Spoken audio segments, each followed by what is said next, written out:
மாதா தொலைக்காட்சி அன்பர்களே, இறந்த நம்பிக்கையாளர்களின் ஆன்மாக்கள் இறைவனிலே நித்திய இளைப்பாற்றி அடைய நமது மாதா தொலைக்காட்சியோடு இணைந்து ஒரே குடும்பமாக மன்றாடுவோம்.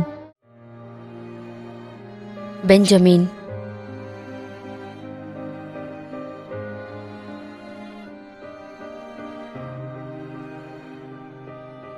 திருமதி எஸ். வயலட் மேரி, சென்னை, 1ஆம் ஆண்டு நினைவஞ்சலி.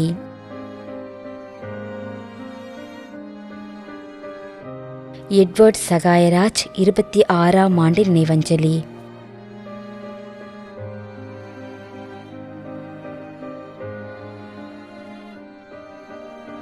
Lumina Josephine Stella.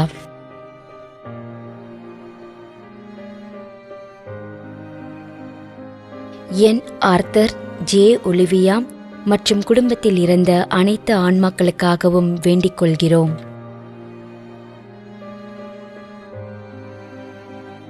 Vincent Joseph, 1ஆம் ஆண்டு நினைவஞ்சலி. மேலும் கொரோனா நோயினால் பாதிக்கப்பட்டு இறந்த அனைத்து நம்பிக்கையாளர்களின் ஆன்மாக்களுக்காகவும் யாரும் நினையாத நம்பிக்கையாளர்களின் ஆன்மாக்களுக்காகவும் மன்றாடுவோம். தந்தை, மகன், தூய ஆவியாரின் பெயராலே ஆமென். ஆண்டவருடைய பெயராலே நமக்கு உதவியுண்டு. விண்ணையும் மண்ணையும் படைத்தவர் அவரே. திருவெளிப்பாட்டு நூலிலிருந்து வாசகம். அதிகாரம் 14, இறை வார்த்தை 13. விண்ணகத்திலிருந்து ஒரு குரலை கேட்டேன். இது முதல் ஆண்டவரோடு இணைந்த நிலையில் இறப்போர் பேறு பெற்றோர் என எழுது என்று அது ஒலித்தது. அதற்கு தூய ஆவியார், ஆம், அவர்கள் தங்கள் உழைப்பிலிருந்து ஓய்வு பெறுவார்கள், ஏனெனில் அவர்களின் செயல்கள் அவர்களை பின்தொடரும் என்று கூறினார். ஆண்டவரின் அருள்வாக்கு. இறைவனுக்கு நன்றி. நம்முடைய வாழ்ந்து இறந்து போன இறைவனின் அடியார்களுக்காகவும் மேலும் குறிப்பாக மாதா தொலைக்காட்சி வழியாக நீத்தார் நினைவில் என்று நினைவு கூறும் இறைவனின் அடியார்கள் அனைவருக்காகவும் மன்றாடுவோம். விண்ணுலகில் இருக்கின்ற எங்கள் தந்தையே, உமது பெயர் தூயது என போற்ற பெறுக. உமது ஆட்சி வருக. உமது திருவுளம் விண்ணுலகில் நிறைவேறுவது போல மண்ணுலகிலும் நிறைவேறுக.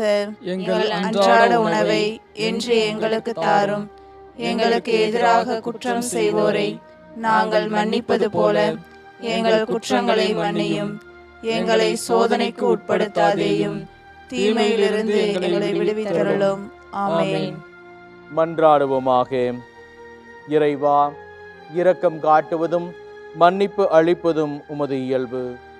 ஆகையால் உமது திருவடிகளுக்கு வந்துள்ள இன்று நாங்கள் நினைவுகூரும் ஆன்மாக்கள் மீது இரக்கம் கொண்டு அவர்களுடைய குடும்பத்தார் மற்றும் மாதா தொலைக்காட்சி குடும்பம் செலுத்தும் ஜெபங்களை ஏற்று அவர்களது குற்றங்களையும் அவற்றுக்குரிய தண்டனையையும் மன்னித்து அமைதியையும் முடிவில்லா வாழ்வையும் தந்திடுமாறு எங்கள் ஆண்டவராகிய கிறிஸ்து வழியாக உம்மை மன்றாடுகிறோம்.